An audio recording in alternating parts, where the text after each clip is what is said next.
السلام عليكم ورحمة الله وبركاته. الحمد لله والصلاة والسلام على رسول الله. أما بعد، فقد قال الله تعالى في القرآن الكريم بعد أعوذ بالله من الشيطان الرجيم بسم الله الرحمن الرحيم. يا أيها الذين آمنوا كتب عليكم الصيام كما كتب على الذين من قبلكم لعلكم تتقون. صدق الله العليم.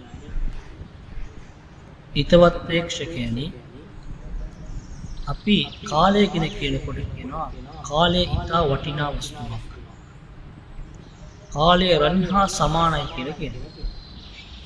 ඇත්ත වශයෙන්ම කියනවා නම් කාලය කියලා කියන්නේ අල්ලාහ් තාලා අපිට දුන් උතුම් දායාදයක්. අල්ලාහ් තාලා අපිට දායාද රාශියක් දීලා තියෙනවා. ඒකේ උතුම් දායාදයක් තමයි කාලය. මේ කාලයෙන් මේ රමදාන් කාලය කියලා ඒකට වඩා උසස්. අපි කාලයක් කවුරු හෝ විනාශ කරා නම් ඌට කියනවා අපි මේ අපරාධයක් කරලා තියෙනවා. කාලය නාස්ති කරනවා. මෙයා මෝඩකමක් කරලා තියෙනවා. එහෙනම් මේ රමදානේ උතුම් කාලය. ඒට හේතුව කුමක්ද දන්නවද? මේ රමදානේ අල්ලාහගේ දයාව, කරුණාව, පාප කර්ම සමාව දීම, මිනිස්සුන්ව නිරේ නිදහස් කිරීම පිරී උතුරලා තියෙන මොහොත තමයි මේ රමදාන් මාසය කියන්නේ. ඒ වගේම කුර්ආනයේ පහළ වුණු මාසය මේ රමදාන් මාසය. මෙතරම් විශිෂ්ටතාවයෙන් යුක්ත මාසයක් තමයි මේ රමදාන් මාසය. එහෙනම් අනිවාර්යයෙන්ම මේ රමදාන් මාසය අපි නාස්ති නොකරන්න ඕන. මේ රමදාන් මාසයේ අල්ලාහ් තාලා අපිට උපවාස ශීලය රැකීමට අනිවාර්ය කරනවා. අල්ලාහ් තාලා කුර්ආනයේ මෙසේ ප්‍රකාශ කරනවා. يا أيها الذين آمنوا كتب عليكم الصيام كما كتب على الذين من قبلكم لعلكم تتقون. විශ්වාසවන්තයනි, පෙර සමූහයට මේ උපවාස ශීලය අනිවාර්ය කරමින් ඔබලාටත් මේ උපවාස ශීලය අනිවාර්ය කරන්න. මින් අරමුණ කුමක්ද? මේට හේතුව කුමක්ද කියලා කිව්වොත් ඔබ බිය භක්තිමත් පුද්ගලයෙක් ලෙසට පත් වෙන්න ඕනේ. ඒ කියන්නේ අල්ලාහ් තාලාට බියෙන් මේ ජීවිතය ගත කරන්න ඕනේ. ජීවිත රටාව තුළ තක්වා ඇතුළත් කරගන්න ඕනේ. කියන අරමුණ තමයි මේ රමදාන් මාසයේ උපවාස ශීලය රැකීමට අල්ලාහ් තාලා අපිට අනිවාර්ය කරන්නේ. හිතවත් බැතිමතුනි, මේ තක්වාව අල්ලාහට බියෙන් ජීවත් වීම අපේ ජීවිතයට ඇතුළත් කිරීමට ලස්සන අවස්ථාවක්, ලස්සන පසුබිමක් ඇති අවස්ථාවක් මේ රමදාන් මාසය. ඒ කියලා කිව්වොත් රමදාන් මාසයේ ආරම්භයේදීම ස්වර්ගයේ දොරටුවන් විවෘත වෙනවා. නිරේ දොරටුවන් වැහෙනවා. ෂයිතාන්ව ඉරබාරයට ගනු ලබනවා. ඒ වගේම නබි සල්ලල්ලාහු අලයිහි වසල්ලම් ප්‍රකාශ කළා, "කවුද විශ්වාසවන්තව යහපත් අපේක්ෂාව උපවාස රකින්නේ,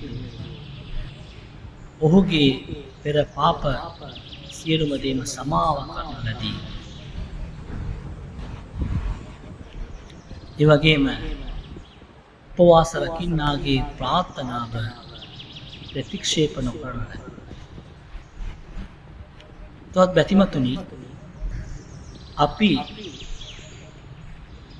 අල්ලාහට බියෙන් ජීවත් වුණා නම් ලැබෙන ඵලය කුමක්ද? ඵලය රාශියක් තියෙනවා. මම එකක් ඔබට සඳහන් කරනවා. අල්ලාහ් තාලා කුර්ආනයේ මෙසේ ප්‍රකාශ කරනවා وَمَن يَتَّقِ اللَّهَ يَجْعَل لَّهُ مَخْرَجًا وَيَرْزُقْهُ مِنْ حَيْثُ لَا يَحْتَسِبُ කවුද අල්ලාහ්ට බියෙන් ජීවත් වෙන්නේ දෝ ඔහුගේ කරදර සියල්ම පීඩන වලින් මිදීමට ඉඩ සලස්වන්නේ තවද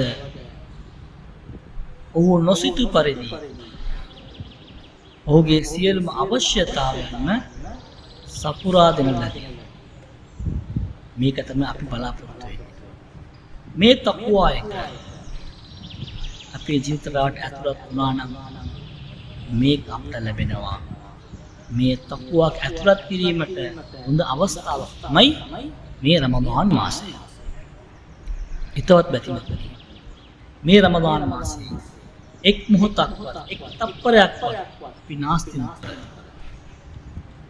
අපි උපවාසය රැකගෙන නියමිත වේලාවට සලාතය කරගෙන සියල්ම මොහොතේම අල්ලාහ්ව සිහිපත් කරගෙන අපිට පුළුවන් උදව්වක් උපකාරයක් අනුන්ට කරගෙන කිසිසේම අනුන්ට හිංසා නොකර අපි ජීවත් වෙමු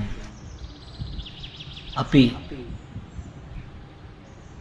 උපවාසය ඇල්ලීම සඳහා සහර වෙලාවට නැගිටිනවා මේ වෙලාවේදී රකත් දෙකක් සලාත් නොකර මේ වෙලාව නාස්ති කරන්නේ නැහැ අපි උපවාසය ඇරීමට ඉෆ්තාර් වෙලාවට අපි රැඳෙනවා මේ වෙලාවේදී අපගේ අවශ්‍යතාවය අල්ලාහ්ගෙන් ඉල්ලන්නේ නැතුව ප්‍රාර්ථනාවකින් අපි ප්‍රාර්ථනා නොකර මේ කාලය විනාශ කරන්නේ නැහැ මේ රමදාන් කාලය අපි ප්‍රයෝජනට ගමු මේක අවස්ථාවක් කරගමු අපි ඇතුළත තක්වාව අපේ ජීවිත රටාවට ඇතුළත් කරගෙන මේක අපිට ස්වර්ගයට පාලමක් කරගමු අල්ලාහ් සුබ්හානහු වතාලා අපිට ඔහුගේ කරුණාව හා දයාව තවද පාප සමාව කිරීම හා නිරේ නිදහස හා උතුම් ස්වර්ගය අපිට ලබා දෙන වෙනව ආමීන් وآخر دعوانا الحمد لله رب العالمين كلية الإصابة أهلا وسهلا لكلية